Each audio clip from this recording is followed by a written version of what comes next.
네, 반갑습니다. 오늘은 성경 공부 9일차가 되겠습니다.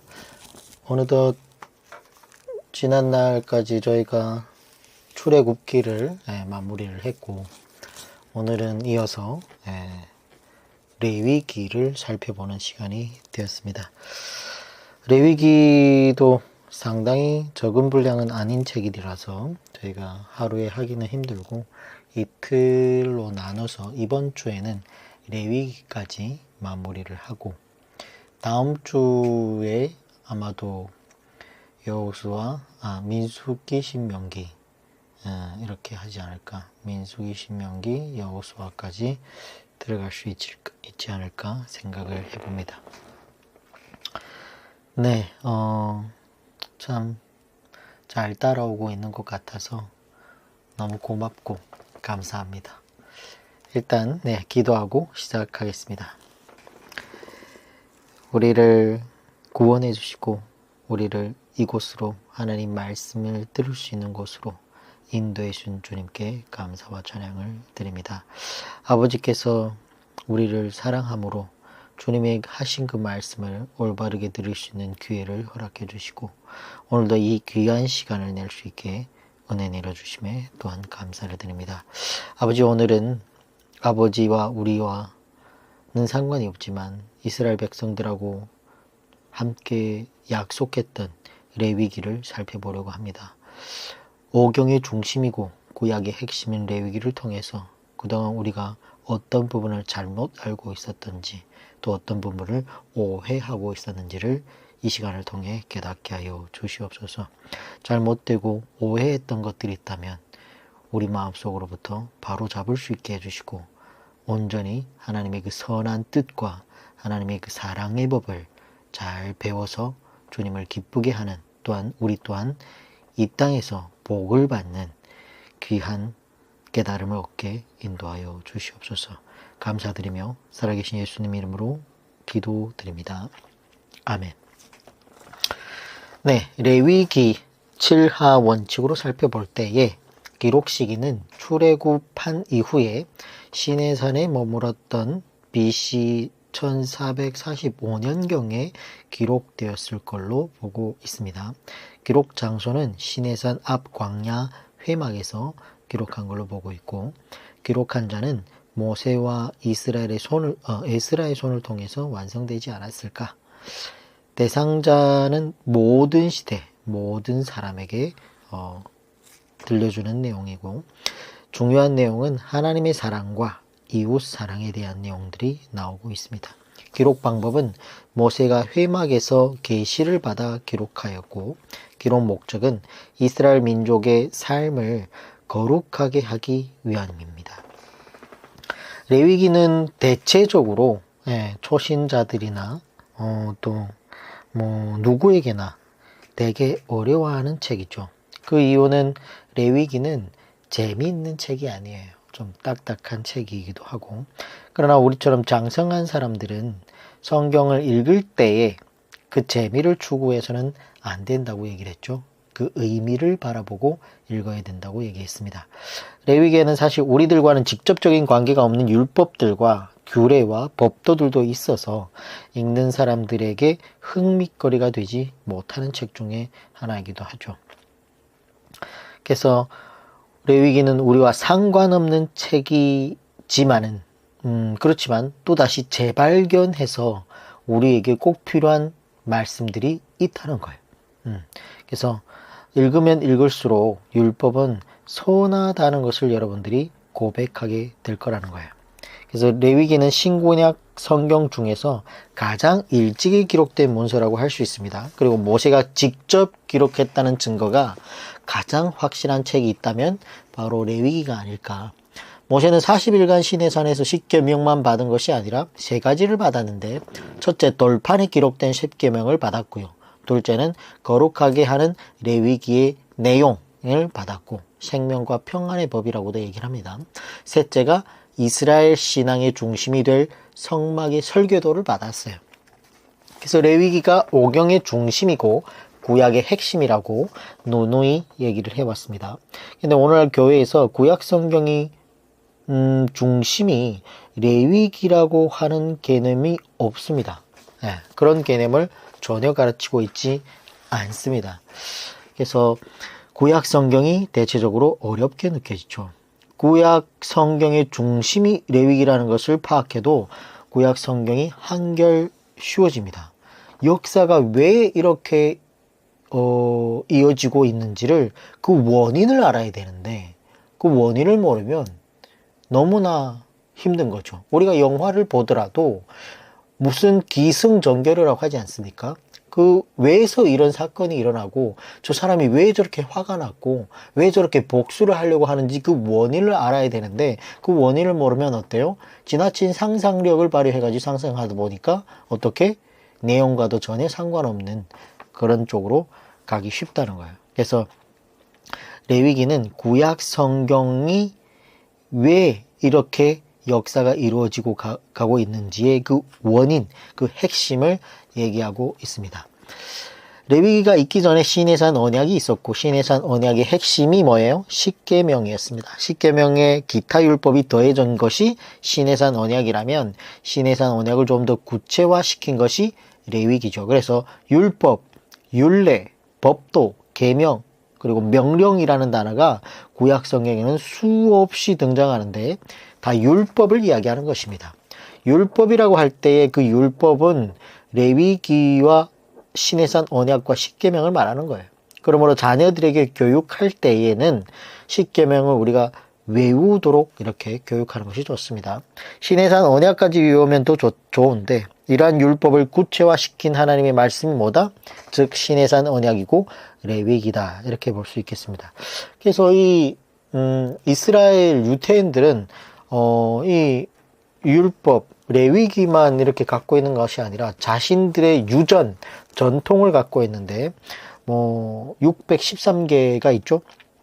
헤라라고 이렇게 허락하는 율법이 248개 정도가 있고 하지 말라 금계하고 있는 율법이 365개 해가지고 613개 이론이 아주 많습니다.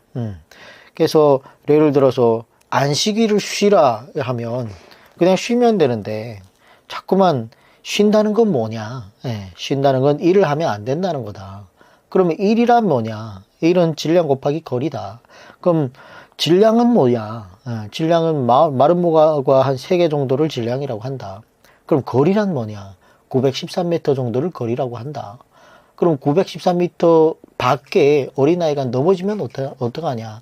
그러면 여자의 저고리 끈을 풀어다가 그 아이의 다리를 묶어갖고 잡아당겨야 된다. 이런 쓸데없는 과잉 해석을 끊임없이 추가를 해가지고 지키고 있다는 거예요. 그래서 지금도 많은 분들이 아시겠지만 이스라엘에 가면 엘리베이터를 타면 어떻게? 엘리베이터 버튼을 누르지 않잖아요. 안식일에는. 그걸 뭐다? 일이라고 생각한다는 거예요. 그 누르는 순간 안식일을 범한다고 생각하는 거예요. 그게 다 어디에서 나왔다? 이런 율법을 과잉해서 해가지고 자기들이 추가한 그런 이론들이라는 거예요. 자, 이스라엘 백성들이 출애굽해가지고 50일째 되는 날 시내산 언약을 받게 되고 그리고 시내산 언약식을 맺게 됩니다. 시내산 언약을 맺은 후에는 약 10개월 동안 성막을 짓게 되고 성막이 완성된 후에 하나님께서 완성된 성막에서 모세를 불러주신 말씀이 바로 레위기입니다. 그러므로 레위기는 새로운 말씀이 아니라 10개월 전에 시내산 언약을 맺을 때에 주셨던 시내산 언약을 기준으로 좀 더 구체화시켜서 주신 말씀이 레위기라는 거예요. 그러므로 이 레위기가 율법인데 말라기 2장 5절을 보면 이런 말씀이 나옵니다. 말라기 2장 5절 제가 읽어드릴게요. 레위와 세운 나의 언약은 생명과 평강의 언약이라. 내가 이것을 그에게 준 것은 그로 경외하게 하려면 함이라. 그가 나를 경외하고 내 이름을 두려워하였으며. 자, 율법에 대한 오해가 많습니다. 율법 하면 율법 얘기만 나와도 많은 목사님들이 예전에는 아마 그랬던 것 같아요. 이단들 불교 많지 않을 때는 율법을 지켜야 구원을 받는다는 율법주의를 가장 많이 경계했던, 오늘날처럼 뭐 신천지, 여호와의 증인, 뭐 mormon교, 안식교 이런 교회 없을 때 율법주의가 가장 큰 그런 두드러진 이단이다 보니까 목사님들이 항상 얘기했던 게, 율법 얘기가 나오면 일단 무조건 이렇게 거리를 두고 이런 얘기를 했었는데, 복음주의 노선에서는 구약의 율법에 대해서 어떤 부정적인 의식을 갖고 있습니다. 그러나 성경에서는 그렇게 보지 않는다는 것이 문제라는 거예요. 그러면 여기에 레위라는 것은 누구를 말하는가? 말라기 2장 5절에 있는 레위와 세운 나의 언약은, 이 레위는 누군가? 모세가 레위 지파예요. 그러므로 모세와 세운 언약을 지금 말하고 있는 거예요. 그것이 무슨 언약이다? 시내산 언약입니다. 그것을 구체화한 것이 레위기라는 거죠. 그래서 시내산 언약과 레위기, 그것이 바로 옛 언약입니다. 구약입니다. 그리고 시내산 언약은 생명과 평강의 언약이라는 것을 하나님께서 이렇게 얘기하고 있어요. 즉 레위기는 생명과 평강의 언약이라고 이렇게 강조하고 있습니다. 그러므로 신약만 복음이 아니라 구약도 복된 말씀이라는 거예요. 하나님께서 이것을 모세에게 준 것은 그로 경외하게 하려 함이라. 하나님을 경외하게 하려 하는 것이 중점이고, 이처럼 구약 율법을 통해서 얻을 수 있는 가장 중요한 신앙적인 태도는 뭐다? 하나님을 경외하게 된다는 거예요. 그래서 이 사실을 모세는 너무 잘 알고 있었기 때문에 나중에 신명기 31장의 마지막 유언을 남기면서 뭐라고 하느냐, 매 7년 면제는 초막절이 되면 온 백성을 한자리에 모아서 하나님의 말씀을 낭독하고 그 말씀을 배우도록 하여 여호와를 경외하도록 하게 할 것이라고 이렇게 유언을 남기고 있는 거예요. 그래서 오늘날 저희가 지금 이렇게 구약 성경을 공부하고 110일 동안 하나님의 심정을 알아가자라고 하는 이 공부하는 가장 큰 목적이 하나님을 경외하게 배우는 겁니다. 더 나아가서 하나님의 심정을 알고 더 나아가서 하나님을 사랑하는 데까지 이르게 된다는 거예요. 그런데 가장 기초가 뭐다? 하나님을 경외하게 된다는 거예요. 하나님을 두려워하는 마음이 경외하는 기초라는 겁니다. 자, 그런데 이 말라기에서도 그러한 율법의 첫 번째 목적이 분명히 명시되어 있는데, 내가 이것을 그에게 준 것은 그로 경외하게 하려 함이라. 율법이 생명과 평강의 언약인데 율법을 알아야 생명을 얻을 수 있고 율법을 알아야 평강을 얻을 수 있는 겁니다. 레위는 유월절 어린 양의 피로 거저 구원을 받은 백성들에게 이제는 구원받은 백성답게 거룩하게 살라고 주신 말씀이라는 거예요. 그래서 율법을 지켜야 구원받는다고 하면 그건 율법주의지만, 율법을 지켜서 구원받는 것이 아니라 율법을 지키면 어떻다? 복을 받게 된다는 거예요. 하나님께서 말하는 게. 이미 구원받은 백성이니까 하나님처럼 거룩해지고 하나님처럼 말씀에 순종하면 건강해지고 너희들이 복을 받게 될 것이다, 이런 얘기를 하는 거예요. 자, 그래서 6월절 어린 양의 피로 거저 구원을 이미 받았으니까, 은혜를 받았으니까 거기에 합당한 구원받은 백성답게, 은혜 받은 백성답게 살라고 주신 말씀이 바로 시내산 언약과 레위기라는 거예요. 그래서 일반적으로 오해하는 것은 율법을 지켜야 구원을 받는다고 말하고 하는데, 율법을 지켜야 구원받는 것이 아니고 이미 출애굽을 시켜주신 구원받은 이스라엘 백성들에게 주신 법이, 복받는 법이 뭐다? 레위기라는 겁니다. 그래서 출애굽 사건은 구원의 예시이고, 하나님께서 그들에게 유월절 어린 양의 피를 문설주와 상인방에 바르게 하셔서 기적적으로 하나님의 전적인 은혜로 값없이 하나님의 선물로 구원을 시켜주셨지 않습니까? 그리고 난 후에 주신 것이 레위기 율법이고, 구원받은 백성답게 살라고 주신 말씀이 율법이고 레위기고 시내산 언약입니다. 그래서 이제는 430년 동안 함께 살았던 애굽 사람들과는 좀 너희들이 다르게 살아야 되지 않겠니? 그리고 앞으로 들어갈 가나안 사람들과도 또 다르게 살아야 되지 않겠니? 지금의 너희들이 애굽 땅에서 교육받고 애굽 땅에서 받았던 그런 문화들을 다 버리고 가나안 땅에 들어갈지라도 너희들이 어떻게 살아야 되는 기준이 없다면 가나안 땅 사람들한테 또 물들 거 아니에요. 또 그 사람들이 문화를 받아들일 거 아니에요.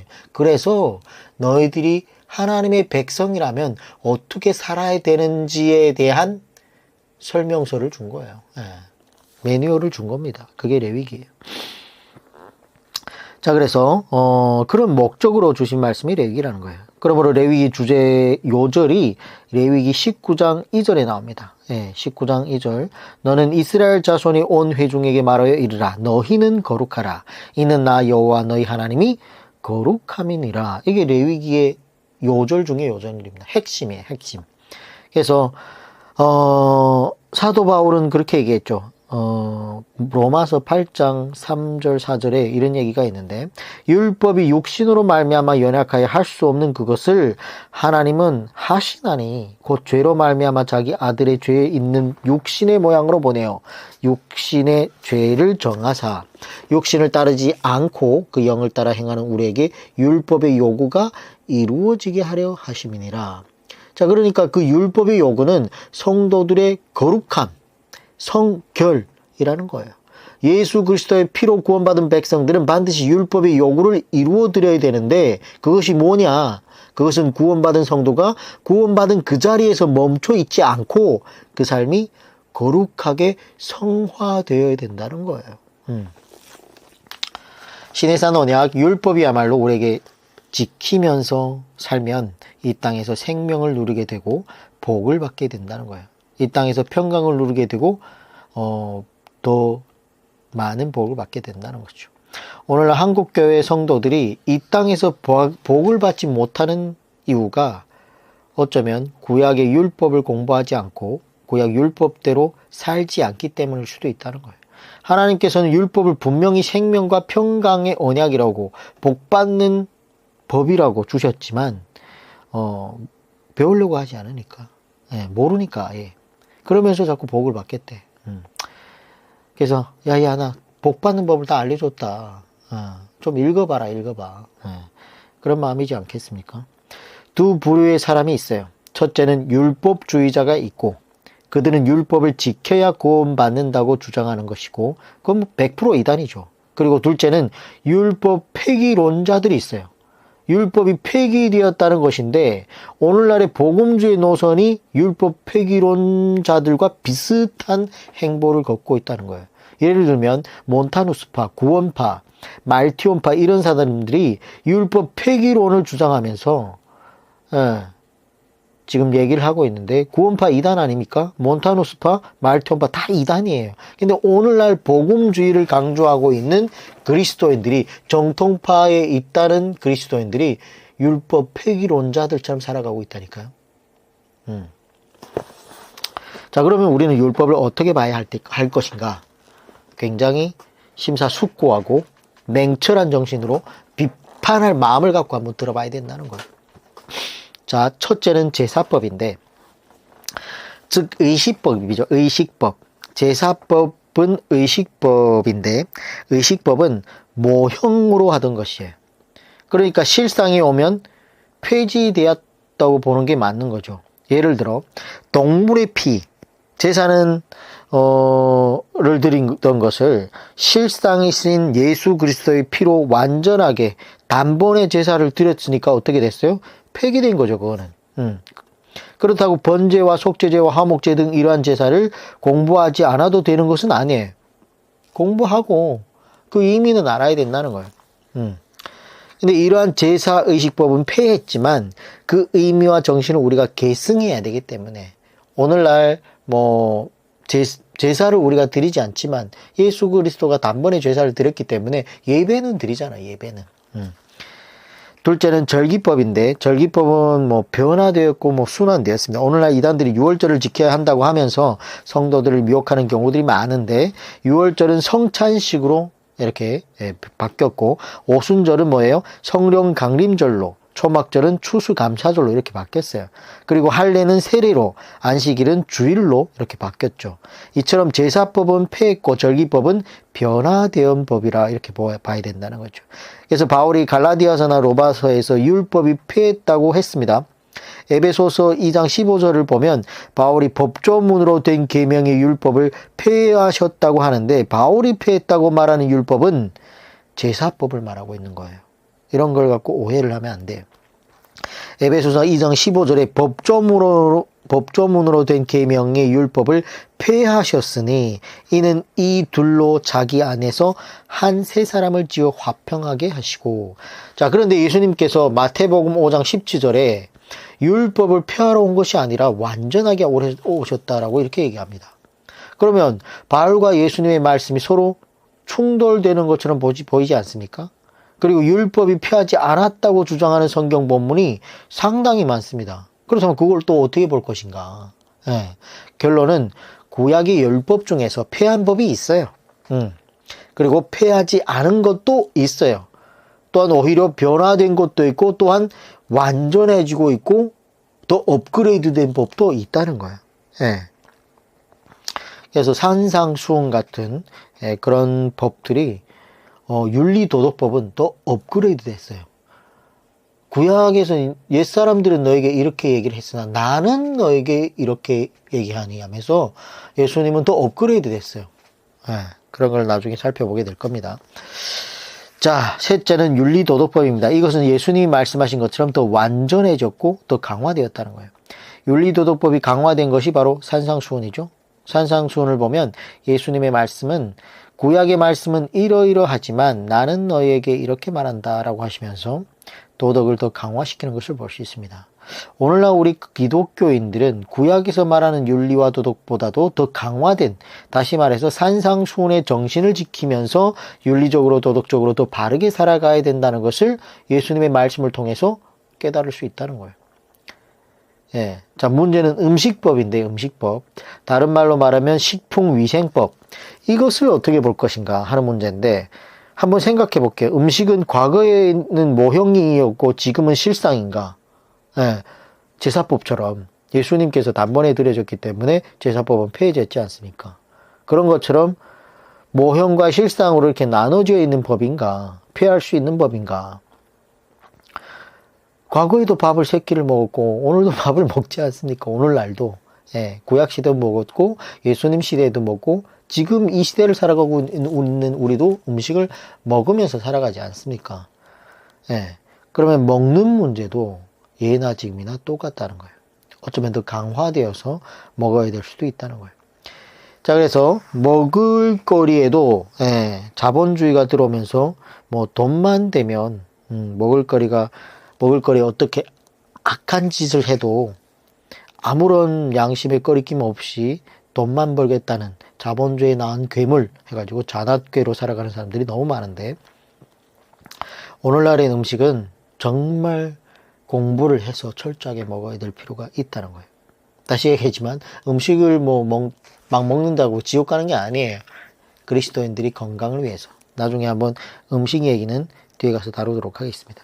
자, 그래서 레위기는 이렇게 어느 정도 정리를 하고 레위기 본문으로 들어갈 텐데, 레위기 1장부터 10장까지가 제사법에 대한 이야기예요. 그 중에서 1장부터 7장까지가 5가지 거룩한 제사가 나오는데, 즉 번제, 소제, 화목제, 속죄제, 속건제, 그리고 8장부터 9장까지는 5가지 거룩한 제사를 집례하는 제사장의 위임식이 나오고, 그리고 마지막으로 10장은 아론의 두 아들 나답과 아비후의 범죄에 대한 이야기가 나옵니다.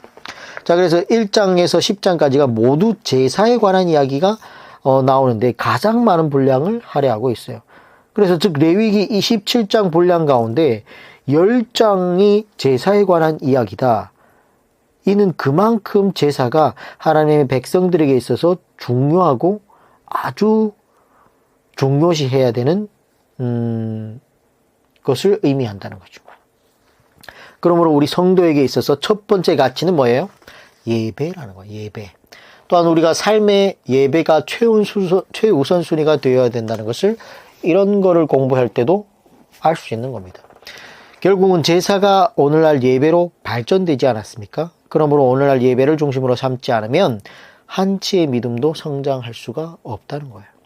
이와 같이 제사에 관한 이야기가 1장에서 10장까지가 나와 있고, 자, 여기에는 짐승의 피로 제사하는 제사도 이렇게 정성껏 하나님께 드려야 한다는 내용들이 있는데, 그러면 짐승의 피보다 훨씬 더 보배로운 예수 그리스도의 피로 예수님의 이름으로 예배하는 오늘날의 제사, 오늘날의 예배는 얼마나 정성껏 드려야 되겠는가, 그런 생각을 해봐야 된다는 거예요. 율법의 제사는 강제성이 있는 수준 낮은 제사지만 신약 시대의 예배는 하나님께서 이러한 것을 기뻐하시는구나 하는 것을 우리가 스스로 깨닫고 교회가 자발적으로 하나님께 예배를 약속한 겁니다. 그리고 우리 각자는 세례 시에 오른손을 들고 성도로서 마땅히 참여할 것을 약속했습니다, 이미. 그래서 신약의 예배는 구약의 제사보다는 훨씬 더 고차원적이고 교회와 성도가 하나님께 자발적으로 약속한 것이기 때문에 더 정성껏 거룩하게 지켜야 된다는 것이죠. 그러므로 예배야말로 신앙의 기본이라는 겁니다. 이러한 기본이 탄탄해야 믿음이 어떻게 성장할 수 있다는 거죠.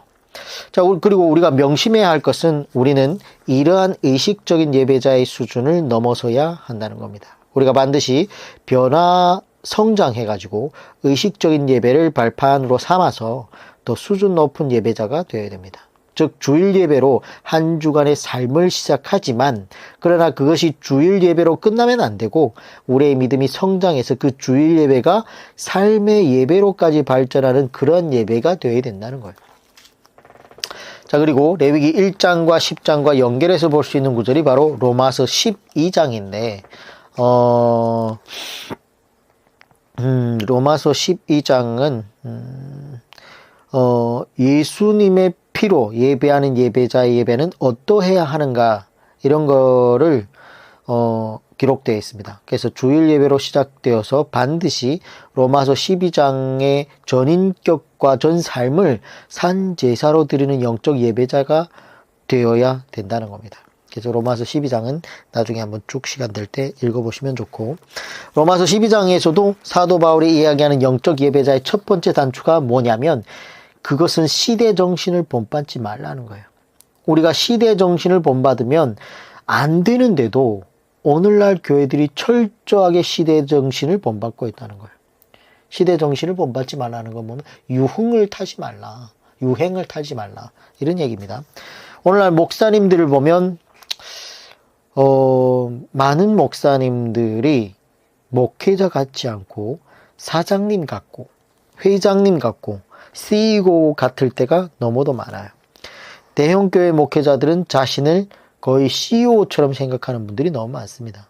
성공학, 경영학 이런 거를 좀 겸화를 시켜가지고 우리는 시대 정신을 본받지 않아야 되고 마음을 새롭게 함으로 변화를 받는 것이 우리가 나아가야 하는 예배자의 모습인데, 이처럼 의식적인 예배 이상으로 삶의 예배까지 성장해야 되는데 주일 예배가 없으면 성장은 생각할 수도 없는 것이죠. 그래서 이처럼 주일 예배를 발판으로 삼은 예배까지 가장 중요하다, 예배가 중요하다, 이런 얘기가 되겠습니다.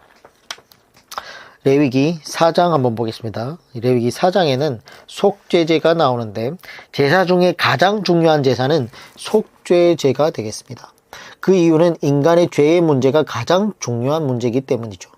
그리고 속죄제를 드리고 난 후에 드리는 제사가 화목제입니다. 그리고 속건제로 넘어가게 되고, 우리도 속죄제를 예수 그리스도의 피로 드렸다면 우리는 반드시 화목제까지 가야 된다는 거예요. 이것은 하나님과 더 깊은 교제로 가는 것이며 그리고 사람과 더 깊은 관계를 맺는 것인데, 레위기 1장부터 10장까지 공부해보면 5대 제사가 아니고 3대 제사예요. 즉 속죄제, 화목제, 속건제예요. 그리고 나머지는 다 제사 드리는 방법입니다. 의미적으로 봤을 때는 정말 3대 제사가 어쩌면 맞다는 거예요. 그리고 그 중에서 가장 중요한 것이 역시 속죄제가 되겠습니다. 하나님께서는 인간의 죄를 지을 것을 아시고 피할 길을 이미 구약에서부터 예비하신 것인데 사람이 죄를 지으면 바로 죽어야 됩니다. 그러나 하나님께서 우리에게 속죄제를 드림으로 인해서 죽음을 면할 수 있는 길을 주셨다는 거예요. 그래서 속죄제를 다른 제사보다 가장 강하게 명령하고 있습니다. 그래서 속죄제는 필수인데 화목제는 믿음의 성숙감에 따라 드리고 안 드릴 수 있는 선택의 여지가 있지만 속죄제는 필수로 드려야 된다는 거예요. 4장 3절에 만일 기름 부음을 받은 제사장이 범죄하여 백성의 허물이 되었으면 그가 범한 죄로 말미암아 흠없는 수송아지로 속죄의 제물을 삼아 여호와께 드릴지니.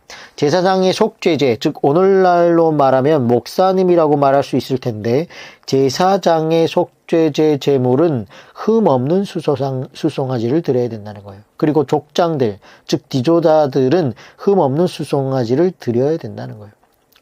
자, 레위기 4장 22절을 보면 만일 족장이 그의 하나님 여호와의 계명 중 하나라도 부지 중에 범하여 허물이 있었는데 그가 범한 죄를 누가 그에게 깨우쳐 주면 그는 흠없는 수염소를 예물로 가져다가. 자, 그리고 평민들은 흠없는 암염소 또 흠없는 어린 양으로 드릴 수 있었습니다.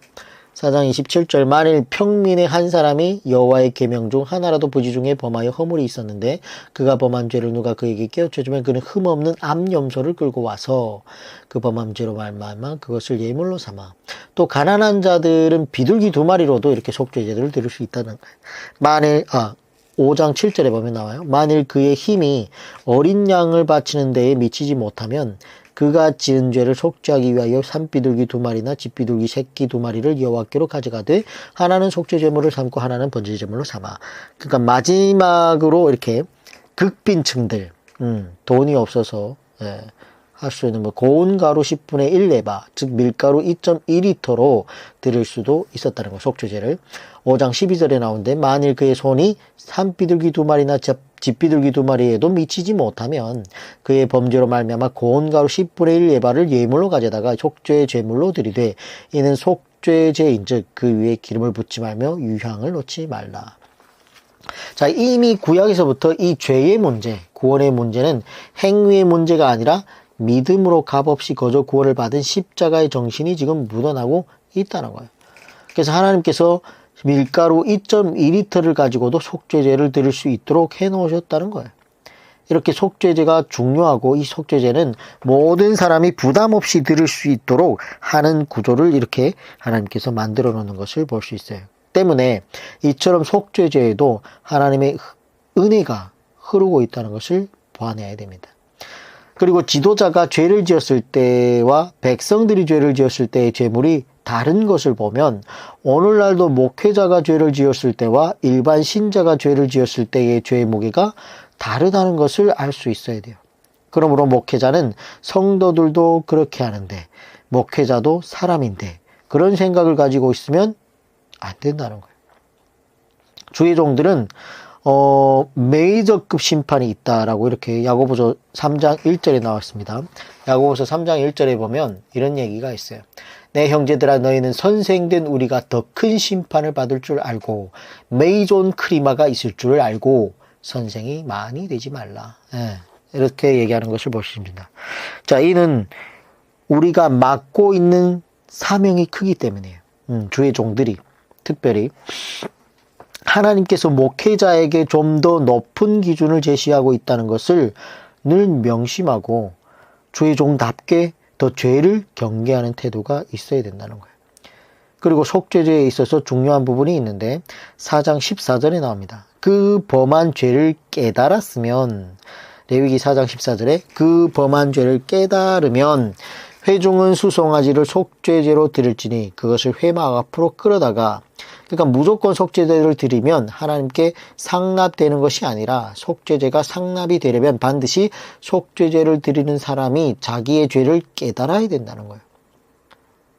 이해되나요? 그냥 양을 무조건 염소를 갖다 준다고 해서 되는 게 아니라는 거예요. 깨달아야 된다는 거예요. 23절에 그가 범한 죄를 누가 그에게 깨우쳐 주면 그는 흠없는 수염소를 예물로 가져다가, 그러니까 죄를 지은 그 사람에게 누군가가 깨우쳐 주어서 그 사람이 어떻게 죄를 깨달아야 된다는 거예요. 그가 범한 죄를 누가 그에게 깨우쳐 주면, 4장 28절입니다. 그가 범한 죄를 누가 그에게 깨우쳐 주면 그는 흠없는 암소를 끌고 와서 그 범한 죄로 말미암아 그것을 예물로 삼아. 레위기 5장 3절 만일 부지 중에 어떤 사람의 부정에 닿았는데 그 사람의 부정이 어떠한 부정이든지 그것을 깨달았을 때에는 허물이 있을 것이요. 5장 4절 만일 누구든지 입술로 맹세하여 악한 일이든지 선한 일이든지 하리라고 함부로 말하면 그 사람이 함부로 말하여 맹세한 것이 무엇이든지 그가 깨닫지 못하다가 그것을 깨닫게 되었을 때에는 그 중에 하나가 그에게 허물이 있을 것이니. 자, 속죄죄가 속죄죄 되기 위해서는 한 인격체의 마음 가운데 어떠한 마음이 있어야 되느냐? 그것은 내가 죄를 지었구나. 내가 정말 실수를 했구나. 내가 정말 큰 잘못을 했구나. 야, 이런 거 보니까 난 정말 죄인이구나. 이런 거를 깨닫는 것이 중요하다는 거예요. 이것을 깨달아야 속죄죄가 속죄죄가 될 수 있다는 거예요. 오늘 회개가 입술로 하는 고백을 끊임없이 한다고, 형식적으로 한다고 회개가 될 수 있는 게 아니에요. 내가 입술로 고백하는 그 죄가 정말 내 마음속 깊은 곳에서 절실하게 깨달아야 된다는 거예요. 네. 그래 하나님께서 용서해 주신다는 거예요. 자, 그리고 또 중요한 것은 속죄죄의 짐승은 누가 잡아요? 본인이 직접 잡습니다. 그러면 제사장의 역할은 뭐냐? 제사장은 돕는 역할만 하는 거예요. 그러니까 속죄죄의 그 짐승은 그 죄를 지은 사람이 그 짐승에게 안수하여 자기 죄를 안수하고 그 다음에 직접 피를 빼고 직접 죽이고 직접 각을 뜯어서, 그러니까 야, 정말 내가 잘못하고 내가 실수하고 나의 죄 때문에 이 생명이 죽는구나, 이 생명이 피를 흘리는구나 라는 것을 깨달아야 된다는 거예요. 깨달아야 된다. 그래서 제사장은 그냥 돕는 역할만 하는 것이고, 오늘날 예배를 드릴 때 예를 들어 목회자가 집례를 하지만, 설교를 하지만 목회자는 돕는 역할이고 예배하는 사람은 누구다? 본인이 하는 거예요. 본인이. 예. 하나님 앞에 하나님을 예배하는 자는 뭐 정말 이 우리 예배에 있는 수많은 악기들과 뭐 오늘날의 뭐 CCM 그리고 뭐 환경 이런 것이 막 어루어져 가지고 예배가 완성이 되는 게 아니라 정말 예수 그리스도의 피로 마땅히 죽어야 되는 내가 구원받았고 예전에 지었던 죄와 내가 지금 오늘날 지은 이 죄까지도 용서받았구나 라는 그런 마음으로 하나님을 예배할 때, 그거를 깨달았을 때 하나님께서 연락해 준다는 거예요. 그래서 아무리 목회자가 설교를 잘해도, 아무리 그날 찬양이 아름다웠을지라도, 아무리 그날 뭐 CCM, 뭐 저희 교회에서는 CCM 거의 안 부르는데 CCM 뭐 이런 찬양이 감동적이었을지라도 본인이 예배하지면 그 예배는 예배가 아닌 겁니다. 네. 그래서 목회자는 뭐예요? 돕는 역할이고 본인이 직접 예배하고 본인이 직접 죄의 문제를 가지고 하나님께 나아가야 되는 겁니다. 레위기 1장 4절에 보면 그는 번제물의 머리에 안수할지니 그를 위하여 기쁘게 받으심이 되어 그를 위하여 속죄가 될 것이라. 그러므로 죄를 지은 본인이 그 잡으려고 하는 짐승에게 직접 안수하는 거예요. 원래 죄를 지으면 죽어야 되는데 본인이 죽지 않고 어떻게 짐승에게 안수해서 짐승에게 자기의 죄를 넘겨가지고 자기를 대신해서 짐승을 죽이는 겁니다. 그만큼 죄는 무서운 거라는 거예요. 그러면서 죄의 대가는 뭐다? 곧 죽음이다라는 것을 깨달아야 된다는 거예요. 1장 5절 그는 여호와 앞에서 그 수송아지를 잡을 것이요 아론의 자손 제사장들은 그 피를 가져다가 회목문 앞 제단 사방에 뿌릴 것이며. 자, 그래서 누가 수송아지를 잡는 것인가? 죄를 드리는 사람, 즉 죄를 지은 당사자가 직접 짐승을 잡는 거예요. 6절 레위기 1장 6절입니다. 그는 또 그 번제물의 가죽을 벗기고 각을 뜯을 것이요. 죄를 짓고 속죄제를 드리는 당사자가 그 짐승의 가죽도 벗기고 각도 뜯는 거예요. 7절 제사장 아론의 자손들은 제단 위에 불을 붙이고 불 위에 나무를 버려놓고, 그러니까 제사장 아론의 자손들은 불을 붙이고 나무를 그냥 버리는, 나무를 그냥 벌려놓는 정도, 그 정도 돕는 역할만 한다는 거예요. 레위기 1장 9절 그 내장과 정강이를 물로 씻을 것이요 제사장이 그 전부를 제단 위에 불살라 번제를 드릴지니 이는 화제라 여호와께 향기로운 냄새니라. 그리고 제사장은 불살라 번제로 불태우는 정도만 하는 것이지 도와주는 역할이라는 거예요. 1장 11절 그가 제단 북쪽 여호와 앞에서 그것을 잡을 것이요 아론의 제사장들은 그것이 피를 제단 사방에 뿌릴 것이며. 자, 이처럼 죄를 지은 자가 짐승을 직접 잡는 겁니다. 제사장들은 그 피를 제단에 뿌리는 일을 하는 거예요. 그래서 오늘날 목회자들, 주의 종들은 죄의 문제를 대신 해결하여 줄 수 있는 것이 아니라는 것을 여러분들이 깨달아야 돼요. 목회자는 돕는 역할을 할 뿐이에요. 하나님의 말씀을 대언할 뿐이라는 거예요. 그 말씀을 듣고 깨닫고 마음이 찔려서 회개하는 것은 누구다? 본인들이 해야 되는. 결국은 본인이 죄인임을 깨닫고 본인이 예수 그리스도의 피로 나아가서 속죄죄로 용서받아야 된다는 거예요. 이렇게 중요한 속죄죄의 정신이 레위기에 나오는 것을 볼 수 있습니다. 자, 그리고 레위기 11장으로 바로 가야 되는데 레위기는 음식법입니다. 오늘날 우리나라와 중국이나 뭐 이런 데는 젓가락을 많이 쓰지 않습니까? 일본도 그렇고. 그래서 11장은 젓가락처럼 생겼다 해가지고 레위기 11장은 젓가락장이다. 그래서 레위기의 가장 마지막에 우리 내일 살펴보도록 하고 일단 오늘은 12장 이하를 다 살펴보도록 하겠습니다. 레위기 12장은 출산법에 관한 말씀입니다. 네, 하나님의 백성이 첫 번째 가치는 뭐예요? 예배였습니다. 레위기 27장 가운데 10장을 하려 한다고요. 그만큼 하나님의 백성에게 첫 번째 가치는 예배입니다.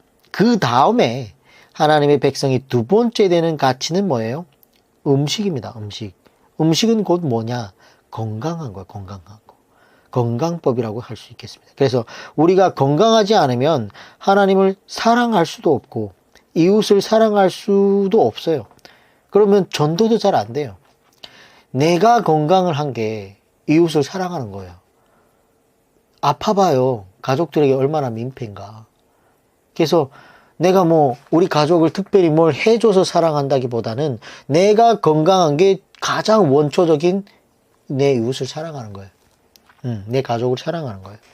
그래서 건강법이 그만큼 중요하기 때문에 내일 레위기 12장을 다뤄보도록 하고, 그래서 건강해야 전도도 하고 또 교회도 섬길 수 있지 않겠습니까? 그래서 하나님의 백성들이 두 번째 가치는 건강입니다. 그래서 즉 음식이고, 자, 그러면 세 번째 가치는 뭐냐? 출산입니다. 출산. 인류의 역사, 하나님의 역사가 지속되려면 반드시 출산이 이어져야 되는데, 즉 아이들이 태어나야 돼요.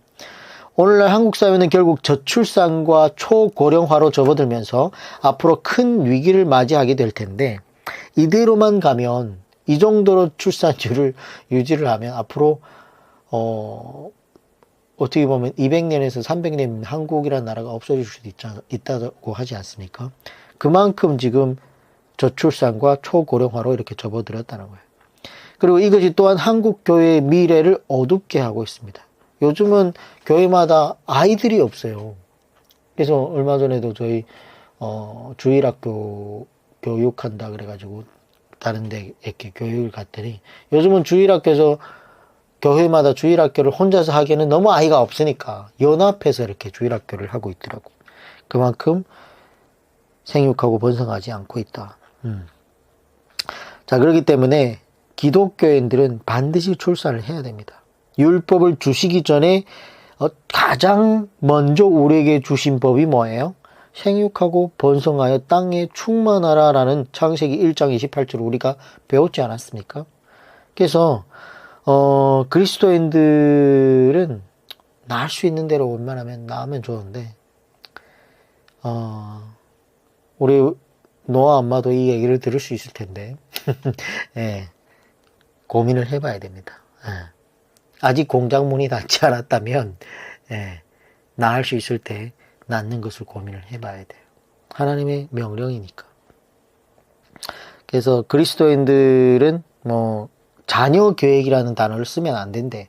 예. 이 얘기를 깨달은 이상 어떻게 자녀 계획이란 뭐 한 명을 낳겠다, 두 명을 낳겠다 이렇게 우리 스스로가 결정할 수 있냐는 거지. 하나님은 생육하고 계속 번성하라 이렇게 얘기를 하고 있는데, 그리고 또 여성의 태를 닫고 여는 것은 하나님의 영역입니다. 근데 한치 앞을 내다보지 못하는 인간이 태를 닫았다 열었다 하니까 이만큼 우리 지금 그리스도인들이 어려워지는 거죠. 자, 출산법은 남자아이를 낳으면 33일이 지나야 산혈이 맑아집니다. 근데 앞에 보면 일주일간 부정한 기간을 포함한다고 하면 40일간이 돼야 남자아이를 낳았을 때 산혈이 맑아진다는 거죠. 그리고 여자아이를 낳으면 80일이에요. 고배로도 기간이 길어져요. 그러니까 남자와 여자의 그 원재료가 다르잖아요. 하나님이 인간을 창조할 때 보면 아담은 뭘로? 흙으로 만들어가지고 생령하게 했는데 하와는 뭐예요? 아담의 갈비뼈를 뽑아서 했잖아요. 그러니까 원자재가 다르다니까요. 그래서 뭐 남자들은 그냥 대충만 뚝딱 놔도 일단 잘 탄탄하게 자라는데 여성들 보면 각성미, 건강미 이런 거를 하나님께서 그 아름답게 빚느라고 시간이 좀 더 오래 걸렸는지는 모르지만 일단 여자아이를 낳고 산열이 맑아지려면 얼마? 66일인데 2주 정도 부정한 기간이 있기 때문에 총 한 80일간을 이렇게 지나야 산열이 맑아진다는 거예요. 그래서 여자아이를 낳으면 산후조리를 80일을 해야 되고 성경적으로 보면 남자아이를 낳으면 40일 정도는 산후조리를 해야 된다. 이렇게 보면 되겠습니다. 그래서 성경은 딸을 낳는 것이 아들을 낳는 것보다 힘들다고 이렇게 말씀하고 있는 것 같습니다. 레위기 13장은 나병 질찬법인데 14장도 그런 거예요. 레위기 14장은 나병이 낫게 되는 법이고 13장은 나병 진찰법입니다. 나병 진찰법 13장 잠깐만.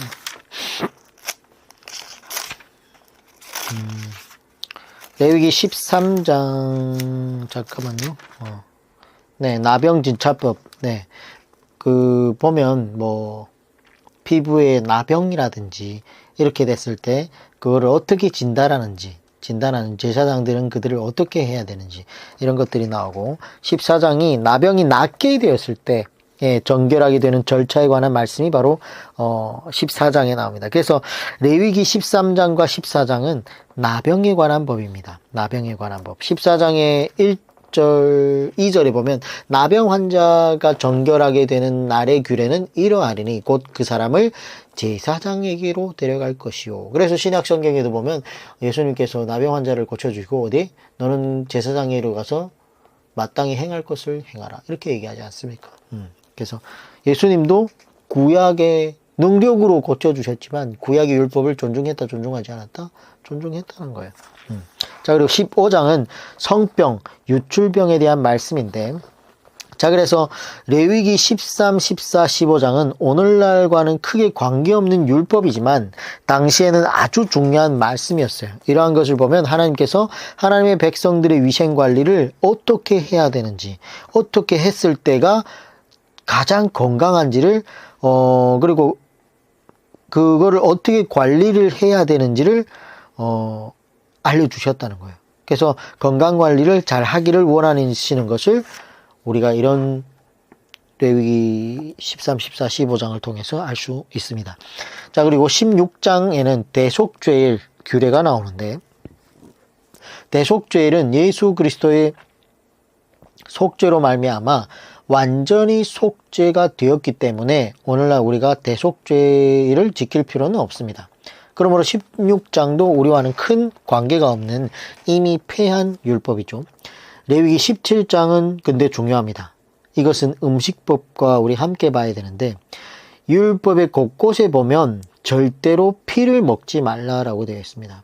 그리고 기름을 멀리하라고 하는 내용이 반복되고 있는데 우리는 피를 먹으면 어때요? 안 된 거죠. 안 되는 거. 근데 오늘날에는 내일 우리가 레위기 11장을 공부를 할 때, 무엇을 먹어야 되는지, 무엇을 먹지 말아야 되는지, 이런 걸 얘기를 할 텐데, 우리 건강에 좋은 음식들. 순대 먹으면 돼요, 안 돼요? 돼지피로 만든 거? 안 돼요. 우리 건강에 안 좋다는 거예요. 그래서, 한약을 먹을 때 한의사가 뭐래요? 돼지고기 먹지 말고, 개고기 먹지 말고, 닭고기 먹지 말라. 이런 얘기 하지 않습니까? 않지 않습니까? 그런 것처럼 피에는 톡소포자충이라는 그 바이러스가 있어가지고 우리 몸에 들어왔을 때 안 좋다는 거예요. 그리고 기름을 멀리 하라. 오늘날 밀가루와 기름, 밀가루는 오늘날에 GMO 이런 것들이 많이 나왔기 때문에 그건 내일 일단 얘기를 하고, 기름을 멀리 하라는 것도 포화지방산이니까 우리 몸에 들어왔을 때 건강에 안 좋다는 거예요. 그래서 이런 것도 피를 먹지 말고 기름을 멀리 하라가 하는 내용도 뒤에서 좀 다시 다루고, 17장은 그래서 중요합니다. 18장은 성윤리에 관한 말씀이 나옵니다. 성윤리가 전에도 잠깐 얘기했었던데, 성윤리가 뭐예요? 기본 윤리예요. 이것이 무너지면 모든 윤리가 무너지게 되어 있습니다. 지금 한국 사회가 그렇죠. 간통죄를 없애고 나서 성윤리가 무너지면서 기본 윤리가 급격하게 무너지고 있습니다. 그래서 오늘 차별금지법, 이런 것들, 동성애와 성전환, 이런 것들이 지금 막 이슈가 되고 있고, 차별금지법 때문에 지금 수많은 사람들이 반대를 하고 있지만, 결국 언젠가는 합법화가 될 거라고 봅니다. 세상은 점점 음란하고 악한 시대이기 때문에. 근데 이 차별금지법, 동성애, 그러니까 왜 이게 합법화가 되면 안 되느냐? 일단 성경에서 하나님이 창조 원리를 거스르는 행위이기 때문에 하면 안 되지만, 이 남자와 남자가 사랑한다, 여자와 여자가 사랑한다. 이게 성소수자도 인권을 존중한다는 뜻에서 많은 사람들이 동정하고 이런 분들이 있는데, 성소수자를 한 번 봐주잖아요. 그럼 성소수자들이 너무 많습니다. 나는 어린 나이를 좋아한다. 그럼 어떡할 거예요? 나도 성소수자인데 나는 어린 여자아이를 볼 때만 성욕을 느껴. 너희 여자가 이렇게 좋아하고 남자가 더 좋아하는 그 수보다 내가 더 소수야. 어떻게 할 거예요? 그래서 성윤리가 무너지면 모든 것이 무너지고 있습니다. 18장은 계속 좀 살펴볼 텐데, 18장 3절, 너희는 너희가 거주하던 애굽 땅의 풍속을 따르지 말며 내가 너희를 인도할 가나안 땅의 풍속과 규례도 행하지 말라. 이러면서 너희는 내 규례와 법도를 지키라. 18장 5절에 사람이 이를 행하면 그로 말미암아 살리라. 나는 여호와니라 하면서 내 법도를 지켜야지. 이렇게 얘기를 해주면서 얘기하는 그 법이 뭐냐? 6절부터 쭉 나오는데, 자기의 살부치를 가까이 하여 그 하체를 범하지 말라. 살부치, 그러니까 형제, 혈연, 친척, 이런 직계 가족들의 하체를 범하지 말라는 거고, 7절에 내 어머니의 하체, 8절에 내 아버지 아내의 하체, 9절에 너는 내 자매의 하체, 10절에 손녀나 외손녀의 하체, 11절에 내 누이의 하체, 12절에 내 고모의 하체, 13절에 내 이모의 하체, 14절에 내 아버지 형제의 아내를, 15절에 너는 내 며느리의 하체, 16절에 너 형제의 아내의 하체, 17절에 여인과 그 여인의 딸의 하체, 18절에 너는 아내가 생존할 동안에 그 자매를 데려다가 그 하체를 범하지 말라. 이런 얘기도 있고, 19절에 월경으로 불결한 동안에 그에게 가까이 하여 그 하체를 범하지 말라. 이런 얘기도 하고, 20절에 너는 내 이웃의 아내와 동침하여 설정함으로 그 여자와 함께 자기를 더럽히지 말라. 22절에 너는 여자와 동침함 같이 남자와 동침하지 말라. 이는 가증한 일이니라. 23절 너는 짐승과 교합하여 자기를 더럽히지 말며 여자는 짐승 앞에 서서 그것과 교접하지 말라. 이는 문란한 일이니라. 이래가지고 성윤리를 쭉 얘기하고 있죠. 근데 오늘날 불륜? 요즘은 뭐 불륜이라는 뭐 그런 개념이 있습니까? 내로남불 아닙니까? 내가 하면 로맨스, 남이 하면 불륜. 네. 그리고 뭐 요즘은 뭐 애인이 없으면 이상하다라고 얘기할 정도로 서로가 물론 다 그런 건 아니지만 너무 만연되어 있다. 우리 오늘날 사회에 사람들이 많이 가는 곳을 쭉 들여다보면 이 성문화가 너무 타락되어 있습니다. 자, 그리고 19장은 사회윤리입니다. 그리고 이것이 강화된 것이 상상수훈이죠. 그래서 반드시 진리와 윤리는 함께 가야 됩니다. 진리는 윤리적이에요. 도덕적이에요. 누가 봐도 상식적이에요. 그게 진리라는 거예요. 근데 오늘날 한국교회는 윤리가 없어요. 마치 도덕 폐기론자, 윤리 폐기론자처럼 되어버렸다는 거예요. 심지어 어떤 죄를 지어도 구원이 취소되지 않는다고 해가지고 아주 자신만만하게 죄를 짓고 있는 이것은 구원파의 교리예요. 구원파 교리가 오늘날 교회 안에 들어온 거예요. 아닙니다. 진리는 윤리와 함께 가야 됩니다. 그래서 정말 사회윤리에 있어서 가장 중요한 말씀이 바로 레위기 19장 18절 말씀인데, 원수를 갚지 말리며 동포를 원망하지 말며 내 이웃 사랑하기를 내 자신과 같이 하라. 나는 여호와니라. 그러니까 내 이웃을 사랑하기를 내 자신과 같이 사랑해라는 거예요. 이게 사회윤리의 뭐예요? 근간이 되는 말이라는 거예요.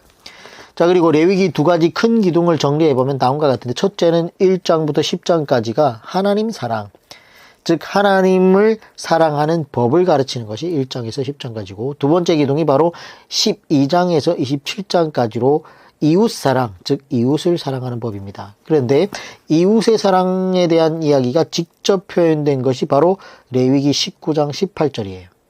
그래서 다시 말하면 내 이웃 사랑하기를 내 자신과 같이 사랑하라. 이 말씀이 레위기 뒷부분의 두 번째 기둥되는 말씀이라는 거예요. 그래서 십계명도 공부해보면 하나님 사랑과 이웃 사랑, 시내산 언약도 역시 하나님 사랑과 이웃 사랑, 그리고 레위기도 하나님 사랑과 이웃 사랑. 그러므로 구약의 율법 전체의 최고의 강령과 정신이 바로 예수 그리스도께서 한 율법사의 질문 앞에 답해 주셨던 것처럼 하나님 사랑과 이웃 사랑이 뭐예요? 가장 핵심이라는 거예요. 율법이. 근데 이러한 율법이 폐했다고 하면 말이 되겠습니까? 제사법 정도는 폐하였지만 하나님 사랑과 이웃 사랑이 왜 폐했단 말입니까? 부모를 공경하라. 율법 아닙니까? 그럼 그걸 폐해서 지킬 필요가 없다.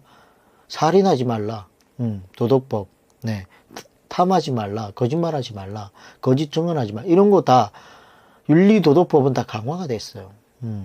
근데 율법이 폐기됐다? 그러니까 오늘날 그리스도인들이 방자한 거예요. 나 입으로 시인했고 하나님 내 주로 영접했으니까, 나 구원받았으니까 이제 아무 죄나 죄도 다 용서받는다. 이런 방자한 그리스도인들을 가르치고 키워놨으니,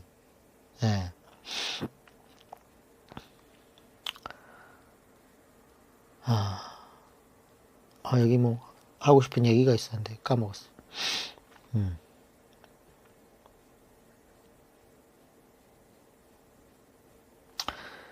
자, 그래서 율법은 폐한 게 아니라 폐한 율법도 있고, 다시 말하면 강화된 율법이 있다라는 겁니다.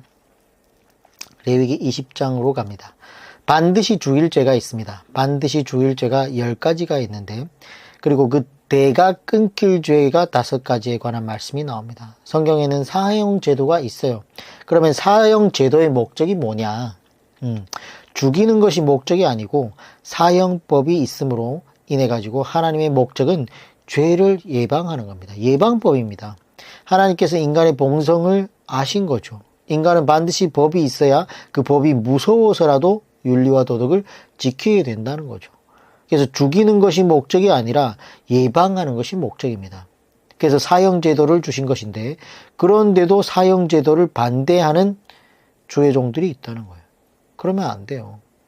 문제는 오늘날 사회가 사형제도를 공평하게 집행하느냐? 오늘 한국에는 거의 사형이 없죠.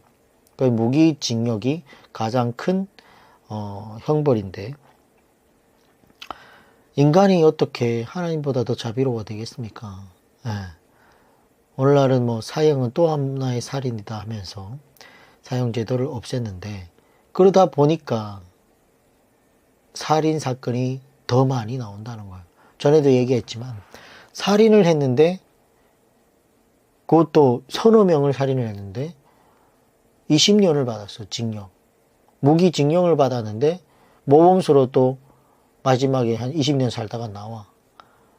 뭐 미국이나 이런 데 뭐 가석방 없는 뭐 400년을 막 때리고 이러는데 오늘 한국법이 이렇게 솜방망이 같은 법이라는 거예요.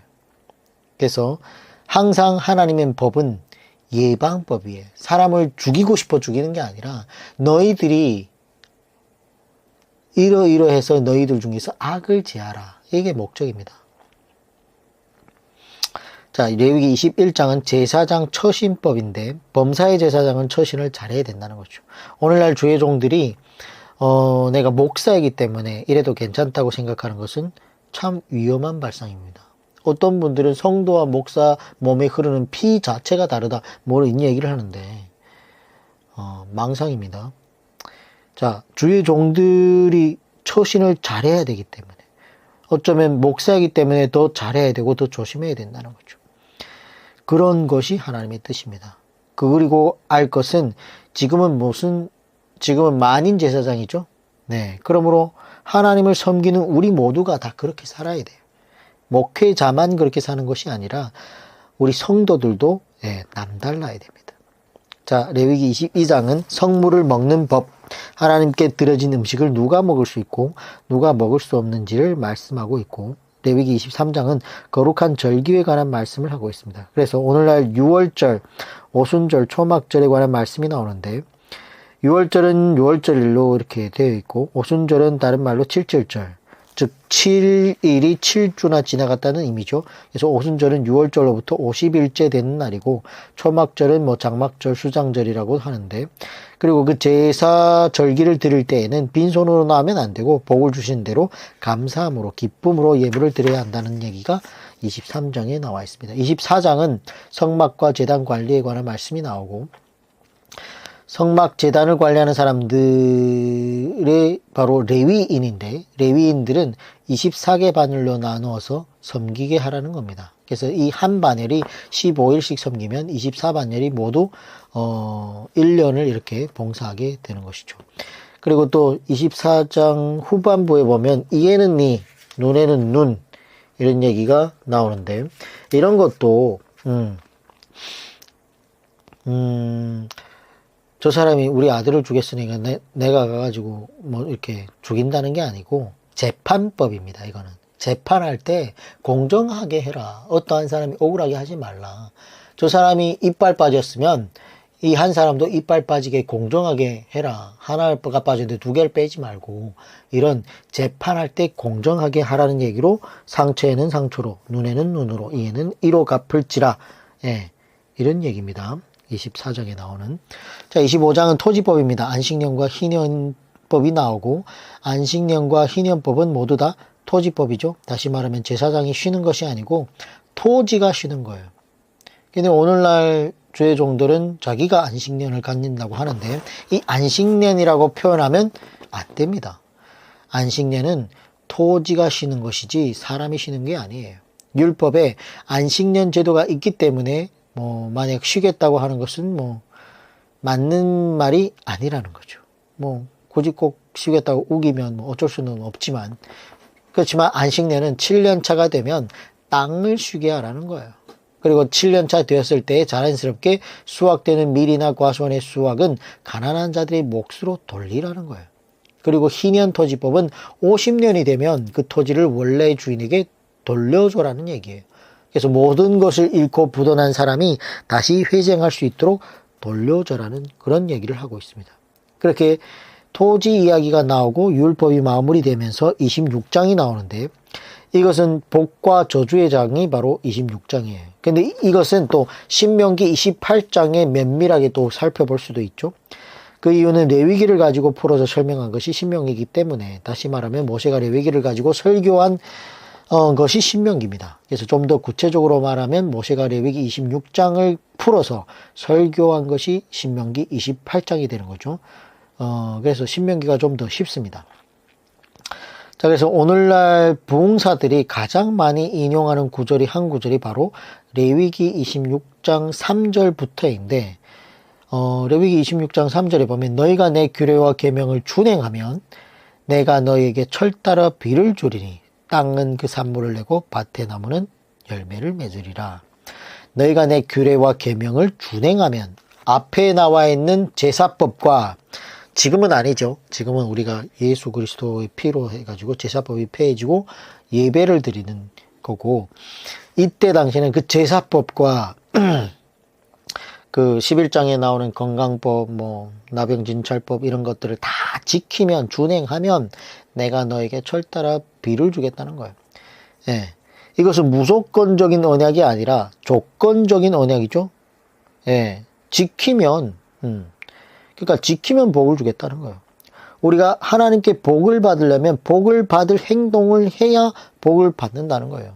구원은 우리가 행위가 없이 우리의 행위로 구원을 받은 게 아니고 거저 값없이 은혜로 받은 거지만, 그 외에 복 받는 것은 뭐다?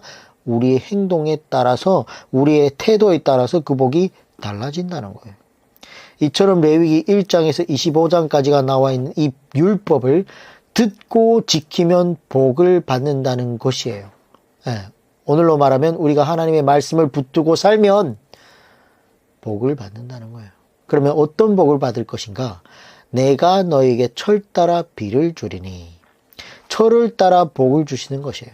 이것이 중요합니다. 비가 오더라도 철을 따라 와야지, 오지 말아야 할 때에 비가 오고 비가 와야 할 때에 오지 않는다면 어떻게 될까요? 예. 막 파종을 했는데 홍수가 져가지고 싹 그냥 씨앗들을 퍼갔다. 그러면 그 해는 어때요? 흉년이 드는 거예요, 흉년이. 열심히 노동을 해가지고 이제 추수할 때 홍수가 그쳐가지고 싹쓸이를 했다. 태풍이 불어가지고 싹 그냥 못 먹게 됐다. 그러면 어떻게 되겠습니까? 그래서 철 따라 비를 주리니. 예. 그러면 어떻게? 그 땅은 그 산물을 내고 밭의 나무는 열매를 맺으라. 그렇게 되어야 된다는 거예요. 26장 5절, 레위기 26장 5절에 너희의 타작은 포도 딸 때까지 미치며 너희의 포도 따는 것은 파종할 때까지 미치리니 너희가 음식을 배불리 먹고 너희의 땅에 안전하게 거주하리라. 그러므로 이러한 복들이 나오고 있습니다. 그리고 이 말씀을 보면서 우리가 느끼게 되는 것은 하나님의 가장 기본적이고 중요한 복 중에 하나가 뭐예요? 비라는 거예요. 비. 비 내리는 것이 복이라는 거예요. 그러므로 오늘날 우리가 비 내릴 때에 투덜거리면 된다, 안 된다? 안 돼요. 비 온 날은 굳은 날이 아니라 하나님께서 우리에게 복을 주시는 날이라는 거예요. 그래서 비 오는 날은 신불신간에 초월해서 우리에게 하나님께서 공평하게, 비 안 와봐요. 가을에 열매 맺겠습니까? 새콤달콤한 사과, 여름철에 그 시원한 수박 먹을 수 있겠습니까?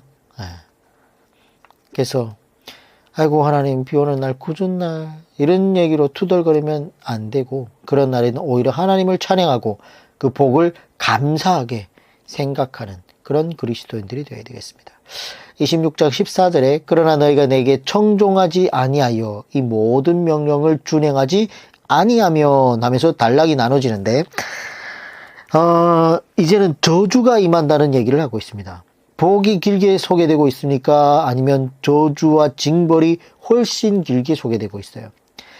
예. 이런 하나님의 징벌과 저주가 14절에서부터 46절까지 나옵니다. 그래서 벌을 주고 저주하겠다는 얘기가 더 많아요, 분량이. 근데 저주하고 벌을 준다는 얘기는 거의 읽어보질 않으니까. 이 레위기 27장은 부칙입니다. 네, 26장으로 맞춰야 되는데 이것은 추가된 거죠. 여기에는 돈 문제가 나옵니다. 그러므로 돈 문제는 하나님 나라에서는 부칙에 나올 정도로 미미한 존재라는 거예요. 이제 레위기를 결론 지어 보면 하나님의 첫 번째 1차 되는 가치는 뭐예요? 예배라는 거예요. 2차 가치는 음식을 가려 먹어서 건강하게 사는 삶. 제3 가치는 결혼을 해서 출산하는 것. 제4 가치는 인간관계, 윤리, 도덕, 내 이웃을 내 몸과 같이 사랑하는 것. 그리고 제일 마지막에 토지, 그리고 돈 문제가 되겠습니다. 그래서 이것이 하나님의 율법의 우선순위가 된다는 거죠. 자, 그리고 레위기에는 큰 두 가지 기둥이 있다고 했죠. 1장에서 10장까지가 하나님의 사랑, 11장에서 27장까지가 이웃 사랑. 그래서 레위기가 이런 구조를 이루고 있고 이런 가치를 가지고 있다는 것이 율법의 중요한 내용이라는 거예요. 근데 오늘날 너무 많이 오해하고 있는 것이 바로 율법이라는 거예요. 그래서 이 계기를 통해서 레위기를 온전히 한번 정리해서 잘 살펴보는 그런 시간이 됐으면 좋겠습니다. 내일 이어서 내일은 레위기 11장에 관해서 우리의 건강법, 음식법에 대해서 얘기를 하고 레위기를 마무리하도록 하겠습니다. 네, 수고했습니다. 내일 뵙겠습니다.